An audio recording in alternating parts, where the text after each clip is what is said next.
Welcome to the Mystic Detectives podcast, where we seek to unlock the wonders of the unknown. I'm one of your hosts, Crystal Miller. And I'm your other host, Andrea Marziano. Hi, Crystal. How are you doing today? I'm doing tired. I'm tired today. I'm doing tired.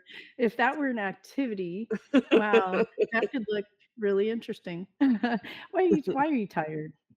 I'm not sure. It could be iron issue or something, but oh, man, I've just been really tired for the past couple days. If we were really swift, we probably would have looked at the moon signs and the position of stars and such to maybe explain it, That's because true. I know that for me, the last few nights I've had trouble sleeping, and that's been historic for me. And Max is funny because he had trouble sleeping night before last, and he said, "I don't know how you function on 4 hours of sleep a day." And I don't do it all the time, but it's not uncommon. And Yeah. I've been looking at some stuff about that and how it can affect the body, being basically in a chronic alert state. Uh-huh. And this has no good side effects. So I've been working on sleep in a variety of ways, but it may be yours has another thing you're going to look into. Yeah, I'm gonna see if I can. Well, actually, yeah, I'm gonna look. But yeah, I'm gonna see what I can find because I don't want to take iron supplements because they're yucky and they have weird side effects. But I know there are other options that could possibly help. So anyway, Yeah. Yeah, I understand that. And being tired is difficult because is everything we do takes energy. And when one feels like there's no energy available, it makes it difficult to do anything. So hopefully you'll feel better soon. thank you. I wish our listeners could see it me because today I today am wearing a pink Pink. shirt, pink glasses, pink headphones, and a pink scrunchie. It's pretty I can funny. testify to the pink And I have a experience. pink X or PS5 controller. And Oh, you wait, might and know, a dear pink listeners, remote control. oh my goodness. Dear listeners, pink is, in fact, one of Crystal's favorite colors. It is my And favorite I would color. say the top favorite color, but you said not long ago, you have another kind of favorite color. Do you Teal's remember what it. you said? Teal, What is it? turquoise, that teal, turquoise, that blue, green, aqua, whatever you want to call it. That's right. Because when we were talking about our podcast on crystal healing, it was a stone that you were called to, turquoise. And you said, "Oh my heavens, that's one of my least favorite colors ever." And I knew you had mentioned it recently in a podcast and I couldn't remember which. So, dear listeners, go back and listen to the podcast about healing crystals and you'll get Yes. to know that story. It was a really fun one, at least for me. So, good. Nice to share with you as always.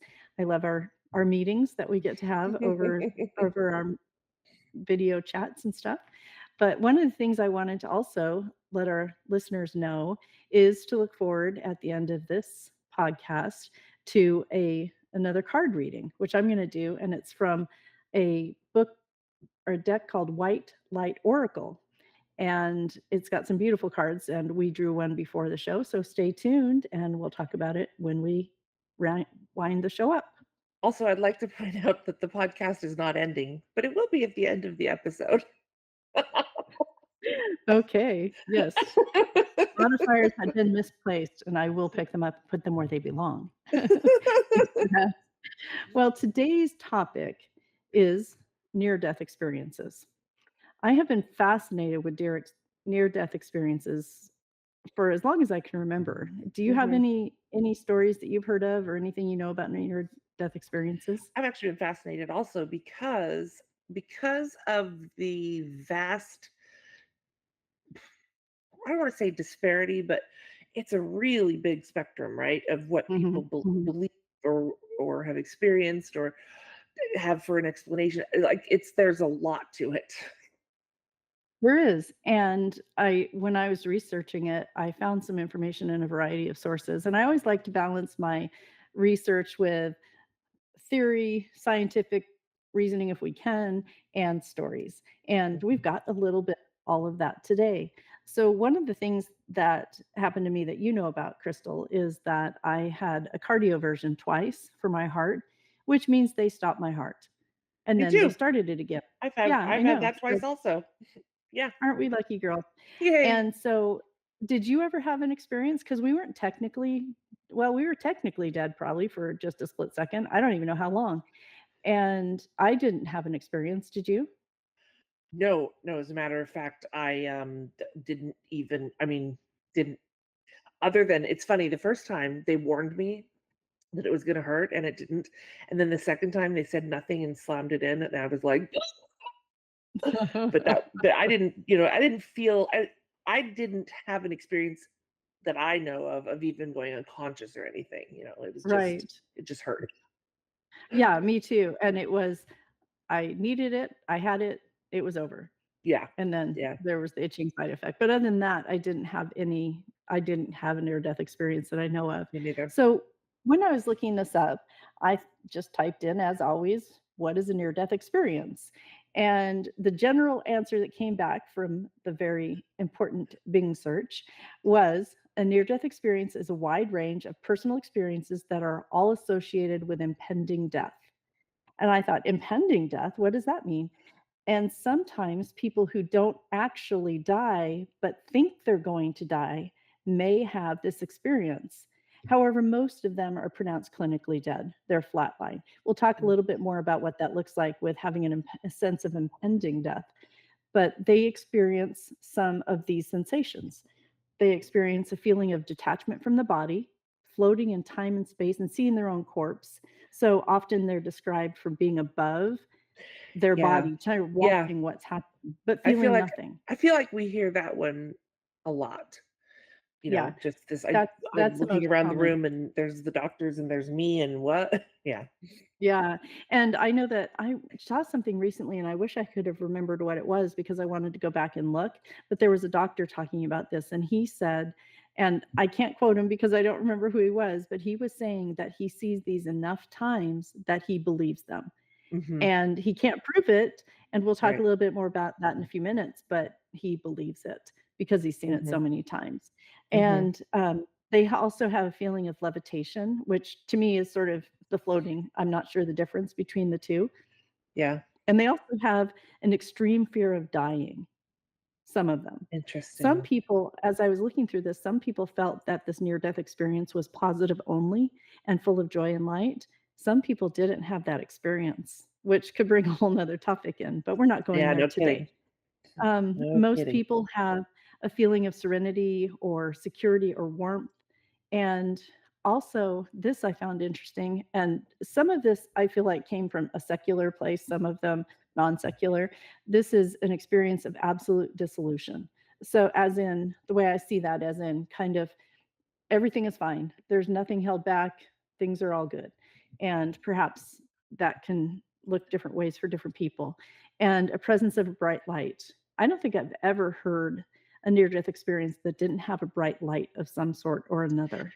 It's funny, I don't remember where it was, and to be very honest, it may have been on a television and so fictional, and I don't remember, but I did recently, see somebody that said that they didn't see a light and they felt cheated.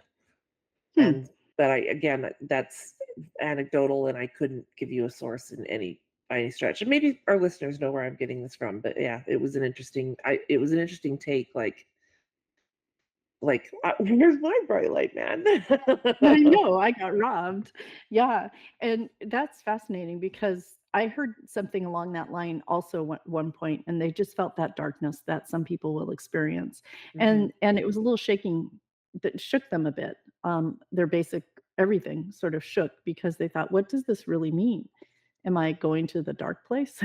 And, Uh-huh. Right. we don't know because they came back to life, so but the final thing that people noted as one of the most common is ending up in an alien land or meeting with people or relatives who have already died, and I've heard that quite often, and for the people I've worked with as a nurse, when they were nearing the end, they all often were talking to someone that had passed on already, like a Mhm, spouse mhm, or a child or a sister or brother or something like that. They will talk about them and they will see them and discuss it with people. And whether they're fully conscious or not, they'll still say something or say a name or something like that. mhm. So then the next question is, are near death experiences real? As you said, there's a lot about that. So I looked into an article that was written in Psychology Today, and it was updated in February of this year. And a person named Monica Mandoki, Monica, I do apologize if that name is pronounced incorrectly, but she was working on her PhD. And so she looked into near death experiences and she said, really, there's no consensus on the definition of what a near death experience is or an NDE. And she said, also, having said that, near death experiences can be described as unusual, realistic, and vivid experiences that happen to people who are either physiologically or psychologically close to death. I'm like, Mm, psychologically? What? no So kidding. that really struck me.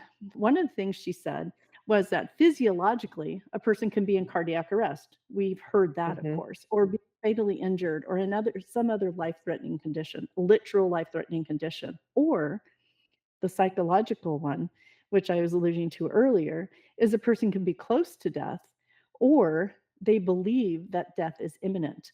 Like an example of that would be someone who was climbing, doing a high rock climbing experience and fell, mhm. and they thought they were going to die, but they didn't because they were stopped for some reason or something like that. And just thinking about that, I know you have a fear of heights, and for me, I don't particularly, but I'm sure as heck not going up on a really high thing, not being held down somehow. Right? Really not ever any of that.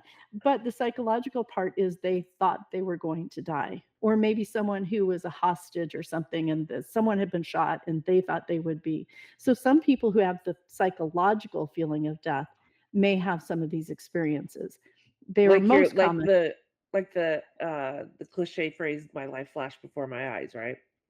Yeah, yeah, I feel like that might be where that came from. Mhm, So, most of the people, though, have a physiological death. They are actually flatline in their medical condition and situation. So, she said that she noticed that the people she interviewed felt like these experiences were life-changing, to the point that some of them changed jobs, some of them moved, some of them divorced, and maybe for whatever reason, but they mhm, had a new perspective on their life and death. And afterwards, many of them had mixed emotions. So immediately afterwards, they might have been really excited. They could be humbled for having had the experience, but also sometimes angry or disappointed, like that person you were talking about that didn't see the light. They right. were disappointed. And also, many of them reported being depressed, having to come back to this world because what they were experiencing was so beautiful and filled with light, and they Right, didn't want to return. So right. she noticed that even if people didn't believe in an afterlife, they still appreciated things more and they had a greater appreciation for nature and other people. So there are a lot of people who've looked into this. Most of them still say, we don't know, but Right. it's fascinating that it's been a topic for I don't even know how long. And people have been talking about it, they've been experiencing it, and I know there are different clubs and things like that for people who have had near death experiences. So, Mhm. I think that's fascinating, and those of us who haven't may go, "Well, what do you think?" I don't know. I believe that it's real. I've seen enough things related to this topic specifically that I believe it's real. What do you think, Crystal? I think it's interesting. I think it kind of relates in a way, or could relate in a way. I guess you can decide for yourselves, dear listeners. But um, to these children that can tell all the details of being a firefighter, sorry, a jet fighter, whatever. Mhm. But I do believe they're real. Is the answer to the question. That's the simple answer.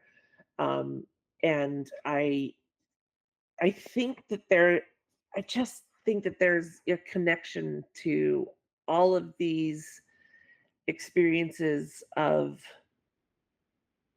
not being oneself, I guess. Does that make sense? Mhm.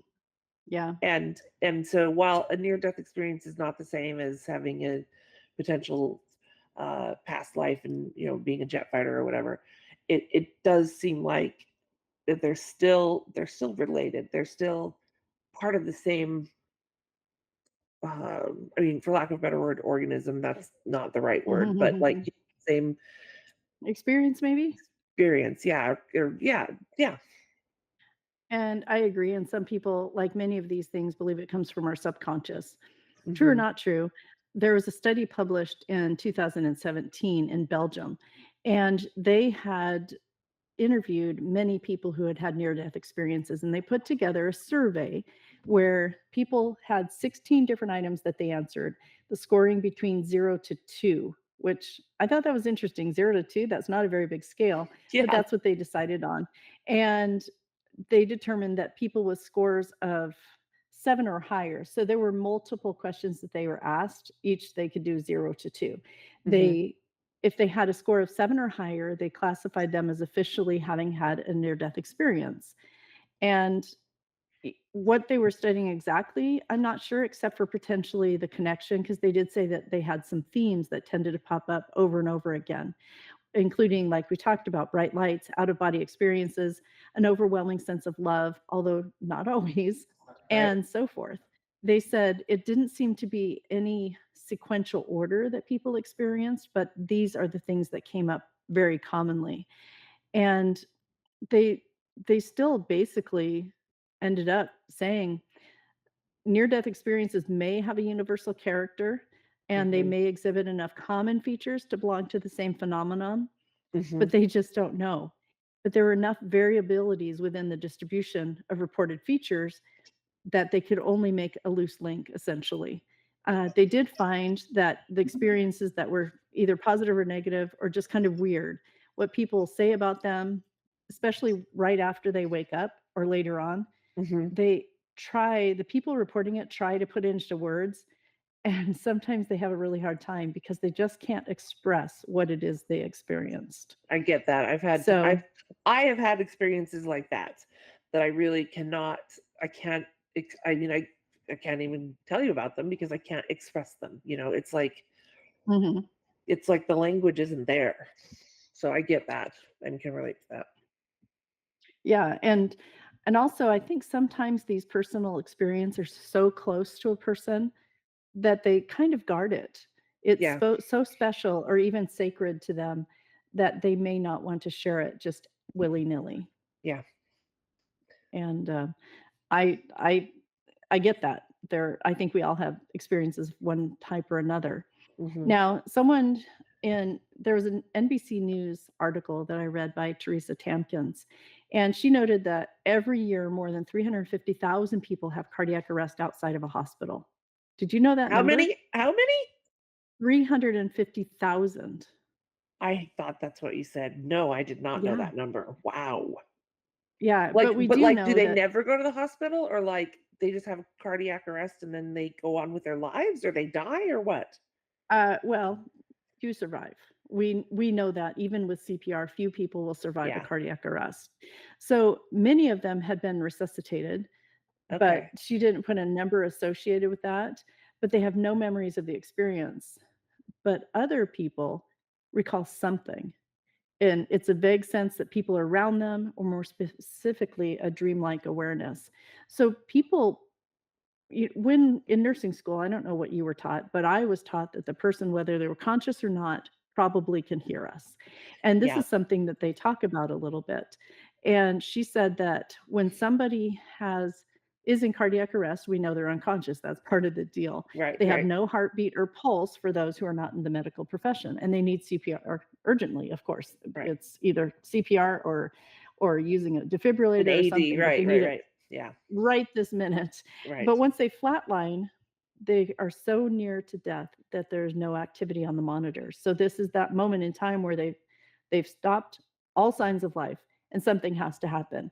What they noticed is during these studies that lots of people have done, researchers have been trying to figure out, what's happening when the heart stops. And Uh-huh, are there any themes or patterns of consciousness? And Teresa, in her article, said there's an assumption that because people do not respond to us physically, in other words, when they're in a coma, they're not conscious. And uh-huh, that is fundamentally flawed. Dr. Sam Perina in this article said that he has noticed that this flaw makes a difference. And and so knowing, like I was saying in school, that they probably can hear these things. And uh-huh. the people who were recovered and are in this research foundation. It's called the Near Death Experience Research Foundation, shared what they saw, heard, and felt during resuscitation, and then how their lives changed after what they believe other people Mhm. should know about death and dying. Do you remember that movie Flatliners? Vaguely, because they It did had it to Julia themselves, right? Roberts, yeah, it had Julia Roberts, Kiefer Sutherland, and some other people in it, and yeah, they I believe they Mhm. were medical students, and they would go in Yes, after hours, and one of them, they would intentionally flatline one of them, and it became kind of like a drug, an addiction, right? And then they'd take it a little further and a little further and a little further. But right. it's interesting because I feel like that's kind of what this study is doing, although not so clandestinely and not, at any sort of escalation. But Inducing their that's own really death. You're interesting. right. These people did not induce their own deaths except Right, for right, potentially by their behaviors. right. But there's an example that they were talking about in this article, and a man named Greg Kowalski, potentially mispronounced as well, but he was a father of 3, 47, and he was playing a pickup ice hockey game with some friends of his, and he collapsed on the rink. Well, Oof. there was a friend of his who was a pediatric cardiologist and was able to start CPR because when Greg went down, he was completely no signs of life. He was pulseless, everything. Wow. So, his friend Jeff started chest compressions and he used an AED, as we were talking about. He was able to shock his friend's heart back into normal rhythm. So he I'm was curious in if he had an AED in, like, his back pocket or something. totally carries around. I suspect it was at the, ice rink, but who knows? It's not as if they fit in a pocket, my dear. You're That's funny. why I was joking. I was So, joking. For all our listeners, I was I joking. They're know much too that big to be in a pocket. just the size of a credit card, there we are.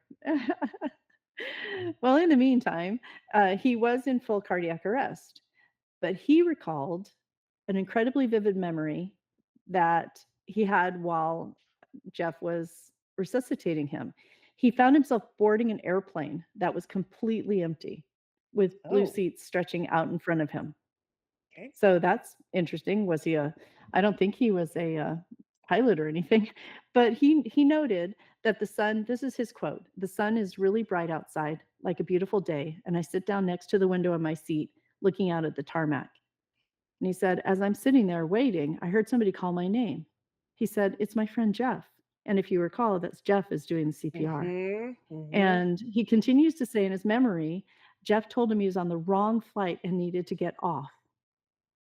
That gave That me is chills. wild. Me It too. is.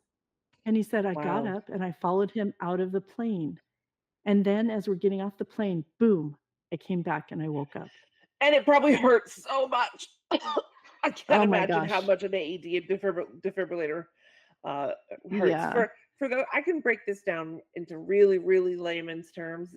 It's shocking somebody. So it's when you see on the TV clear, and then they that's what happens, and it's incredibly painful. Yes, and I made the mistake of looking up what happens during a cardioversion before I went for mine. That was a Oh really bad idea dear. because it's very vigorous. It's very vigorous, and listeners, if you wanna look that up, you can. It's all over YouTube because everything is. But Yeah. excuse me, I keep calling him Jeff. Jeff was the one who was doing the resuscitation, but Greg said that since his experience, he struggled a little bit with what the experience meant. He said, Mhm. the this is another quote. "The place where I went, whatever it was, I will say it was extremely peaceful. I don't know that I've ever experienced anything so calm, quiet, and peaceful." And what he does say, which is something that I've seen in some of these other interviews, is that he doesn't really feel fear death anymore. It wasn't scary, he said. Mhm. It wasn't a Mhm. bad place to go wherever he was. Mhm. I had heard that also about a lot of near death experiences, that for whatever reason they do just kind of eliminate that fear of it actually happening. And um I it it just fascinates me because I mean, I don't know what happens after you die. I personally, but just personally, I'm an atheist and I don't think there's heaven or hell or anything like that. But What is there? Do we just turn into dirt in the ground and that's that? It seems like not, just based on, just, I mean, a lot of the things we've done podcast episodes about. And Mhm. so anyway, my point is really, like, I'm meandering, I know, I apologize, but my point is that that seems to be a common theme, this idea of it took that fear of death just away. Yeah, agreed. And that's what I've seen really in every experience I've heard about like this. And there was another person, his name, their name is M. James Arnold. Mhm. And this individual is a parent in New York City and in 2016 had a cardiac arrest and was revived. Now, listen to this. Arnold's girlfriend started CPR, but the resuscitation lasted 90 minutes Oh and my required goodness. 9 defibrillator shocks. My goodness. Can't even imagine. And for people to have continued for 90 minutes is I very I was surprising just because gonna say, that's was she the unusual. only one doing it, or was there help? There was help. A Oh, combined thank team of goodness. New York firefighters and emergency medical services responded to the 911 call, which was made by this individual's 12-year-old daughter. But can So you just so imagine you know, 90 minutes? most healthy individuals who are not like super muscular, but they're average, they're not weak or frail or whatever, can do CPR for about 5, maybe 10 minutes, but not Mhm. usually 5. It is very intensive.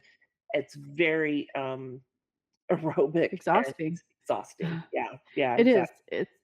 It's true, and to do CPR, I've done it one time, and it was I've on an done it infant. twice. Yeah, Yeah, and it was difficult, and yeah, even if it wasn't as physically difficult as an adult, because it's not, because there was much less resistance, it was sure. emotionally difficult at And best.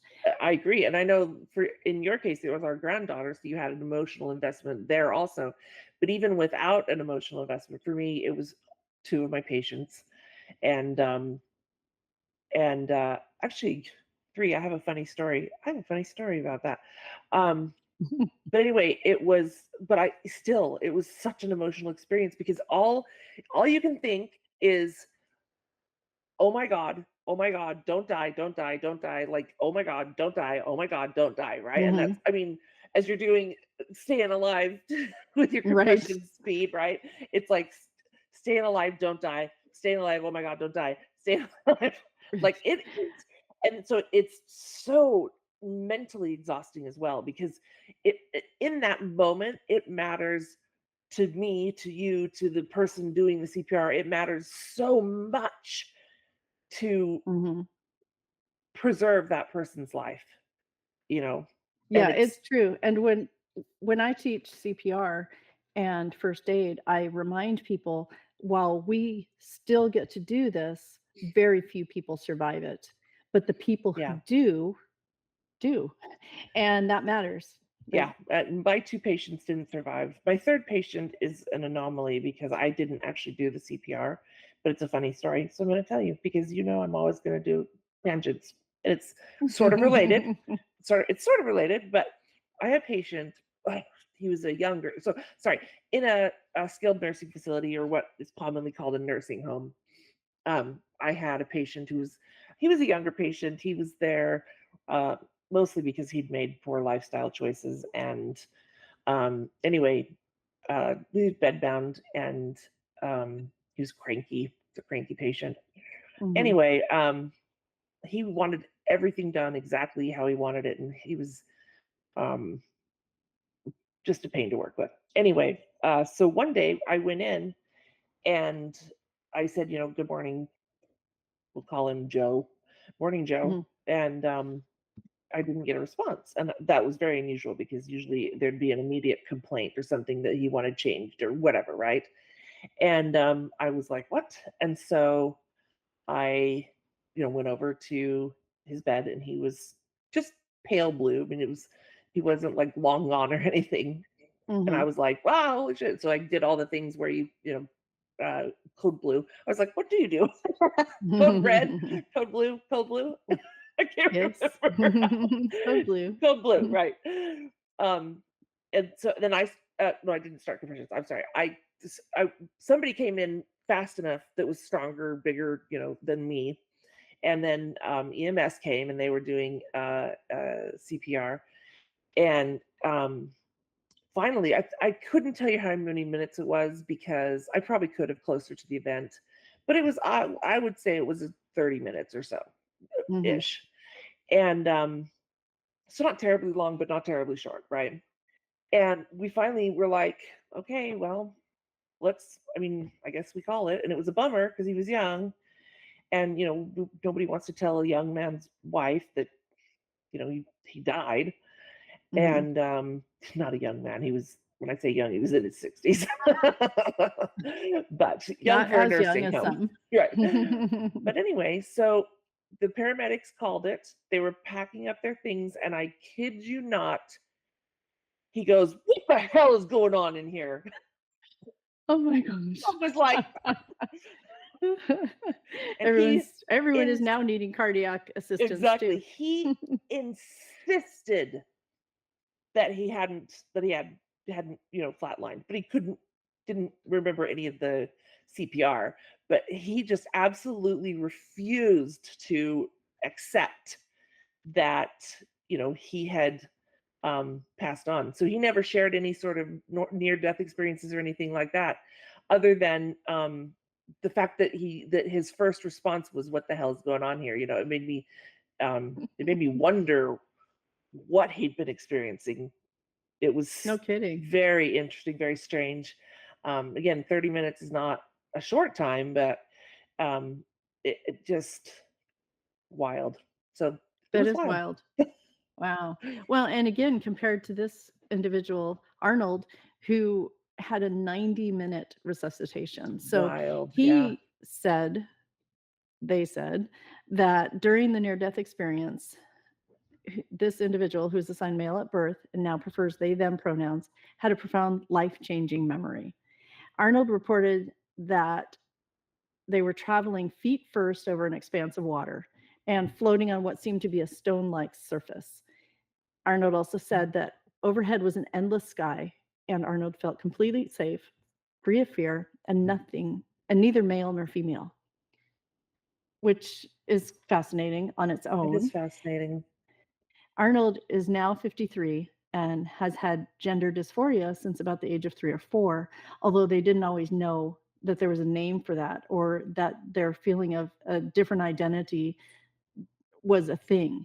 Right. But noted that for them, it was like, this is a quote. For me, that was like a lifelong puzzle. And then when I go into cardiac arrest, I mean, in that water, there was no gender, so there was no assignment there. It allowed me to embrace that part of myself. And Huh. then Arnold was in a 3-day coma and a long hospitalization, and Wow. then ended up getting an implantable cardioverter defibrillator. 2 years later, they had surgery to replace the damaged heart valve. But Arnold said after experiencing this, they began emerging out and presenting as a mixed gender, transgender, and soon after married their girlfriend. So at this point, the message that they felt like they received was to be yourself, just be yourself. And I feel like that's a beautiful message that It is. Arnold felt supported, learned about some of the experiences that they had had. And this is where some of that subconscious stuff probably comes in too, because this may Mm. have been a concern or a worry that this individual had, and it was cleared for them. Mhm. And they felt so much better and was able to identify how they wanted to and still Mhm. felt love and support, fortunately, from the girlfriend they were with. And they're now married and have a child. Right. So, Wow. Good for them. Yay. Yeah, it's mhm, like what a blessing. I mean, I don't know what else to call it to mhm. first of all come through to survive and to have that fundamental mental and emotional change when you come back, when they came back, it's beautiful, I guess is the word I'm looking for. Yes, and as both of the professionals that were interviewing these folks said, every one of them had had some sort of profound change. And some of them perceive them as good changes, some of them perceive them as not good changes, especially for people who ended up doing something like divorce. They may not have felt that was good in some ways, but other ways they did. Mhm. You ready for another example? Yes, please. So, an individual called Zach Lonergan, again, pardon me, Zach, if you ever listen and I mispronounced your name, but this individual is 32-year-old scientist who lives in Pasadena, California. And they were regularly running 15 to 18 miles with their friends as they prepared for the Los Angeles Marathon. Mhm. And so the whole group of people decided to run the Rose Bowl half marathon. And Zach said, well, we're like 13 miles, no big deal. Right. I'm like 13 miles. Oh my golly, that's a big deal. But that's me. And Zach noted that when the race day came, he wasn't feeling very well. And as many people do, ignored his symptoms and decided to run a really fast race. 13 miles, Mm. really fast. Right, wow. So Zach wasn't feeling very well the whole time and he felt tired, but he crossed the finish line. And when he went to pick up his medal, he collapsed Oh, wow. just down. He had no pulse or a heartbeat at all. And emergency workers performed CPR and then used an AED and they shocked him twice. Mhm. He doesn't remember the collapse itself, he says, but he did recall being awake and aware in a dark place that was unfamiliar. He said it was like an opening your eyes in a cave. The Mm. quote from him said, "It felt strange, but at the same time, it was the most peaceful time in my entire life. In this darkness, I felt extremely warm and extremely peaceful." And I Wow. love that idea. So, That makes me think of a sensory deprivation, type situation, you know? oh yeah. Yeah, that is similar, isn't it? Yeah, yeah. Huh. He after he was resuscitated, the doctors gave him also an internal implant that would shock his heart if necessary. After he recovered, he said he felt some anxiety, especially when it came to running. Can you imagine a little bit of Um, PTSD there? I imagine. yeah, I'm sure. And he recalls the overall experience as just being a prolonged peacefulness, which I feel like is a really nice thing to remember. Yeah. um, he said that also something that I read in a lot of these stories, that he was grateful to be alive and he no longer feared death. He later went to reconnect with his friends that he had been running with. And he said that you only get one life and you have to cherish the people you have around you. Yeah. And he said, I think that's been the biggest gift that he had ever gotten, and all surrounding sense of love. When I think about experiencing that, right? I haven't. So, but I cannot like I can imagine, I think, how life-changing it would be to truly feel immersed in love, right? Like Mhm. awash in love, in pure love. Like, I mean, it kind of blows my mind because I've never experienced it. And that's not to say that I don't have people who love me, and I do have lots of people who love me, and I do feel love, but nothing that's like that concentrated and pure, you know? Like Mhm. that, I'm sure that would change me profoundly. Yeah. Yeah, and that, as I mentioned, was reported in almost all of the things that I read. Hmm. And another one was a woman named Connie, and she was 55, and she had just been diagnosed with ovarian cancer, and this is in 2020. Hmm. And in 2021, she and her husband decided to sell their swimming pool business to spend more time together because apparently they thought she was going to die. Right.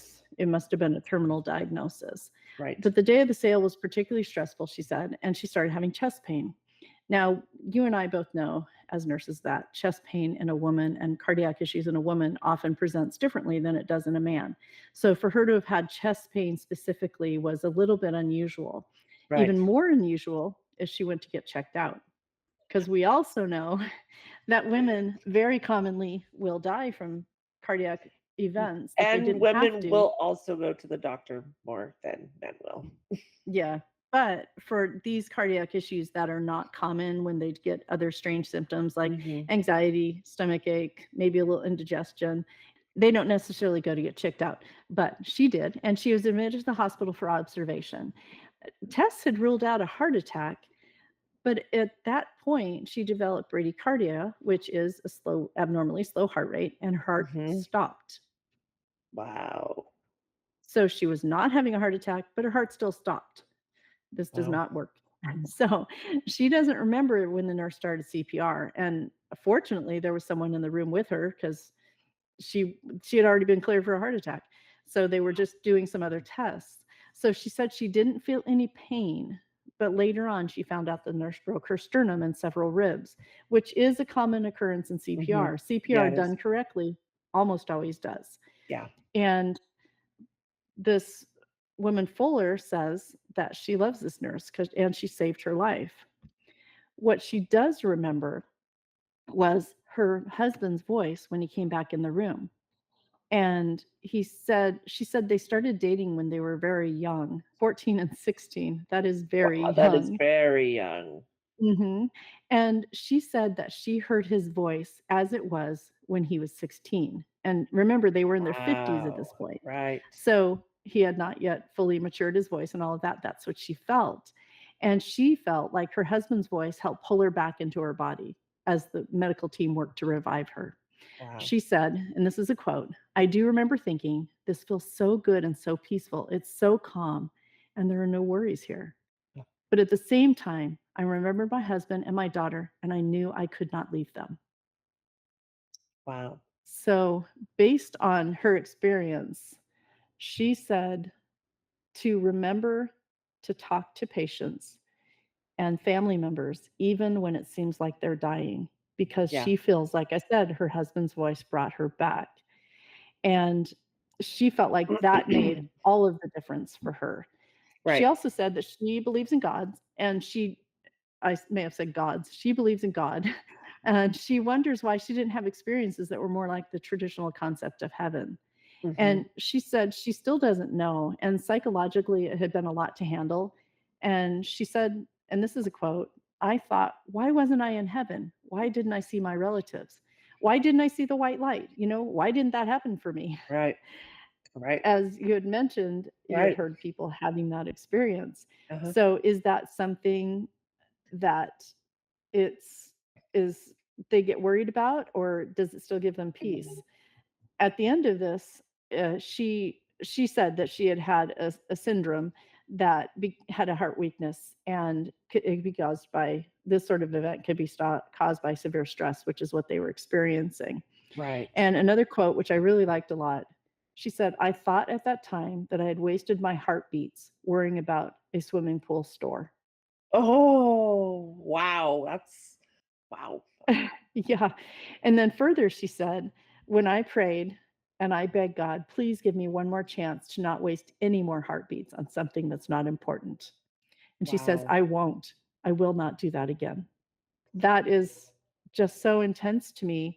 And Yep. what a lesson, right? Yeah. Wasting our heartbeats, even if we don't have a heart issue, just to remember not to waste the heartbeats on Yeah. something that's not important. To me, that is profound. Yeah, I agree. Almost, ooh, let's get a tattoo. Dear listeners, we're not necessarily endorsing tattoos, but wouldn't that be Well, I'm fun? endorsing tattoos. Go for it. Okay, Crystal might be. Just make sure that you do your research and get a good tattoo artist that, does sterile procedures and has, All that good has a stuff. steady hand, all that good stuff. I agree. I agree. It's a good idea.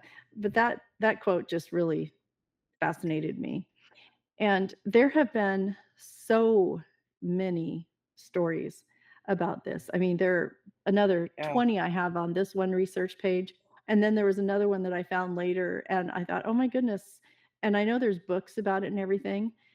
There was one that I thought was really impactful as well. And this man named Chris Batts had actually made a suicide attempt, Uh-huh. and he had a near death experience, and he said he felt God's love, met angels, and received message for humanity.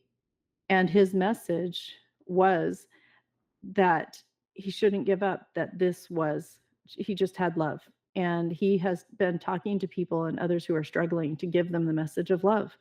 And And it was just fascinating to me that he had that experience. And there have been studies about near death experiences during cardiac arrest. So many studies. There has been no actual determination if they can physiologically say this is what happened or psychologically say this is what happened. Mhm. But survivors' lives, in every story I read, the lives have been profoundly impacted and also often profoundly changed, as we've talked about. Yeah. So, with all of this, do you still believe in it? Do you not believe in it? What do you feel, Crystal? Well, I wanted to say something, talking about this is just a personal thing, Mhm. talking about cracking sternums and breaking ribs and that sort of thing. Um, I have now, after having broken my ankle, well, 4 places, and experiencing that visceral crack of a bone, I think it would be really I would I would still do it because I believe, you know, that it's the right thing to do, but I honestly believe that being the first person doing CPR because you're the one that actually cracks the bones, I think that would be really, really traumatic for me. Like, more Mhm. traumatic than it would well, than it has been, but than it would be, before I broke my own ankle. I'm so traumatized by that that there's a video game that when you fall off of things, the sound effect is a bone breaking, and I had to Oh. stop. I had to stop playing that video game because like that sound just s- sends me into a frenzy of panic. Anyway, Mhm. just an interesting side note thought when you said that about breaking the sternum in the chest. I had that thought of like, oh man, I forgot about my new bone breaking thing. Like that. Oh boy, do I sure hope I never have to do it again. No kidding. Well, hopefully with some time, you'll have less trigger on that Yeah, because true. that It a has lot only of been a times few is how that years. works. Yeah. Yeah. Wow. Well, I really enjoyed researching this. As Oh, say wait, it's been you asked me if I still believe in them. I'm sorry. Sorry to I interrupt did. you, but yes, I do still believe in them. I do not have an explanation for them. I think that it's dismissive. As a believer in science, I think it's dismissive to just say that it's, firing of the synapses in your brain, which is an explanation that I've heard. Um, and regardless of what it is, I have a deep appreciation for the people who have had these experiences and then moved forward in a new way that's more positive and spreading more love and and impacting the world in a more um, beneficial way. Yeah, So, I agree. And I think that's a beautiful thing to express, which actually brings us into our new thing that we're doing, which is reading a card. So I pulled a card from the White Light Oracle book, which I had mentioned before, and it has a beautiful wolf on it. And the card itself is the Ivory Wish Fulfilling Crow. And what this crow says to all of us, and this message is for everyone, and when you listen to it is the perfect time for you. And it says that you can have what you truly want, and you can release fear, grasping, control, and doubt. And no matter what's happening around you, there is a way through the fulfillment of your potential. oh, I know, nice. kind of goes along with the theme. Yeah, it kind of does. Thanks, card, for being Yeah, the right thanks, one. card. That's right. Well, thanks, everybody. We'd love to hear your stories about near death experiences, and we'll talk to you soon. We'd love to hear from our listeners. To leave a comment, share a story, or ask a question, email us at listeners@mysticdetectives.com. You can also find out about our Patreon and other interesting things going on at our website, mysticdetectives.com. As always, we invite you to subscribe, share, and leave reviews to support the podcast. Thank you for listening. We'll see you next week. Stay curious. And keep exploring.